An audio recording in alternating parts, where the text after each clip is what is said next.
शासन प्रशासन झूठ बोलता है। धड़ल्ले से बिक रहे हैं महंगे सिलेंडर। आजाद अली 3000 से लेकर 6000 तक बिक रहे हैं सिलेंडर। जनता में मचा है हाहाकार। सरकार व देहरादून के जिलाधिकारी झूठ बोलते आ रहे हैं, बोले जन अधिकार पार्टी जनशक्ति आजाद अली जी। देखे स्टाइलिश पोस्ट के लिए उत्तराखंड के देहरादून से अमन कपूर की ये रिपोर्ट। सरकार झूठ बोलती है। सबसे पहले अधिकारियों ने, देश के मंत्री, प्रधानमंत्री, इन लोगों ने क्या कहा कि हमारे देश में कोई गैस की किल्लत नहीं, पर्याप्त गैस है।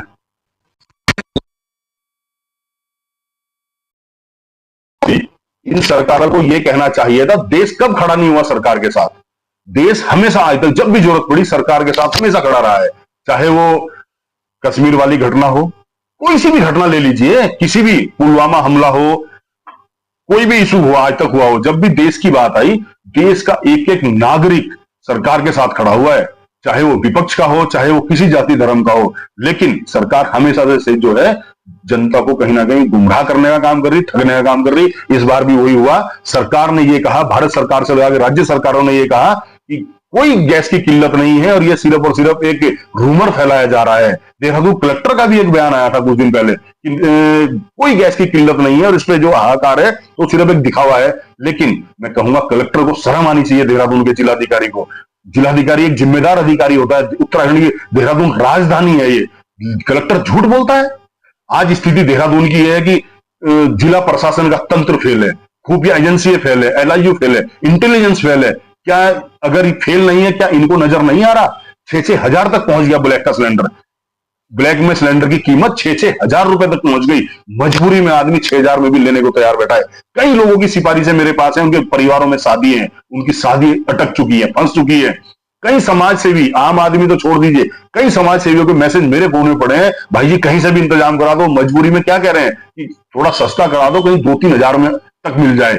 तो हालात ये हैं कि आदमी खुद चाह रहा है मुझे 2-3 हजार तक मिल जाए, क्योंकि उसके बच्चे घर में इंतजार कर रहे हैं, रोटी कैसे पकेगी। तो ये सवाल जो है सरकार पे सवाल खड़ा होता है कि आखिरकार सरकार का तंत्र भी फेल है, सरकार की एजेंसी भी फेल है और काला बाजारी जो चरम पे पहुंच गई है, इसमें कहीं ना कहीं मुझे लगता है कि सरकारें जो है कहीं ना कहीं सरकार से जुड़े अधिकारी जो है कहीं ना कहीं उनको संरक्षण दे रहे हैं, उनके साथ मिले हुए हैं, उसमें हिस्सेदारी कर रहे हैं। नहीं तो ये बंद क्यों नहीं हो रहा और इस पे अभी तक भी कोई अरेस्टिंग क्यों नहीं हुई है? क्या सरकार या ये लोग इस पे काम करते, अभी तक लोगों की बहुत सारी चीजें अब तक सामने नहीं आ जाती? जगह जगह ब्लैकमेलिंग हो रही है, लेकिन कहीं ना कहीं मुझे लग रहा है ये हर तरीके से फेल हो चुके हैं। इस पर कल हमारी पार्टी ने, जन अधिकार पार्टी जनशक्ति हमारी पार्टी के बैनर पे जिला हरिद्वार में कल एक धरना प्रदर्शन करा गया, पद यात्रा की गई, सिटी मजिस्ट्रेट के माध्यम से राष्ट्रपति महोदया जी को ज्ञापन दिया गया कि देश भर में जो हालात गैस को लेकर बने हैं इसको नियंत्रण में लाया जाए और उत्तराखंड हरिद्वार पूरे इसमें यहां पर भी तत्काल इस पे कुछ एक्शन लिया जाए। लेकिन मजाल जो प्रशासन एक बार भी उस पर संज्ञान ले ले या उसको अपनी जिम्मेदारी समझ ले। ज्ञापन लिया, उन्हें लगा सिर्फ ये लोग आए ज्ञापन देंगे, इसके बाद कुछ नहीं। उन्होंने तो इस तरीके को इवेंट मान लिया।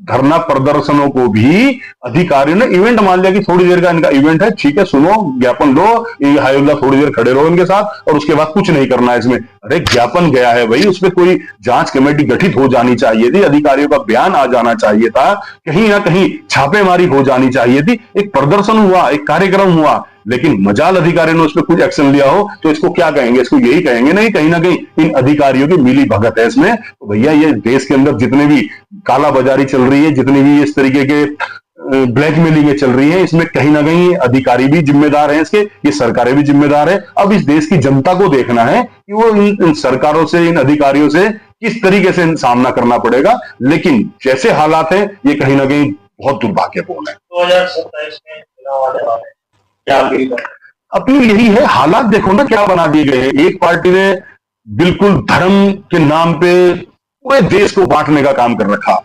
एक पार्टी ने मन मान रखा कि ये मुसलमान तो बंधुआ वोट है, कहां जाएगा, कुछ शायद दूसरे वोटों को वो कर लो, साध लो, दूसरे वोटों पे काम कर लो। और इंसानियत की बात दोनों पार्टी में कोई करने को तैयार नहीं है, धरातल पे कतई भी करने को तैयार नहीं है। दोनों पार्टियों में आम जन की बात करने को कोई तैयार नहीं है। क्षेत्र कोई बर्बाद होता हो, अवैध कार्य चल रहे हो या अधिकारियों की मनमर्जी चल रही हो, भ्रष्टाचार चल रहा है, बहुत तमाम तरीके की चीजों में तंत्र लिप्त है, लेकिन सत्ता पक्ष मौन है क्योंकि उसका संरक्षण है।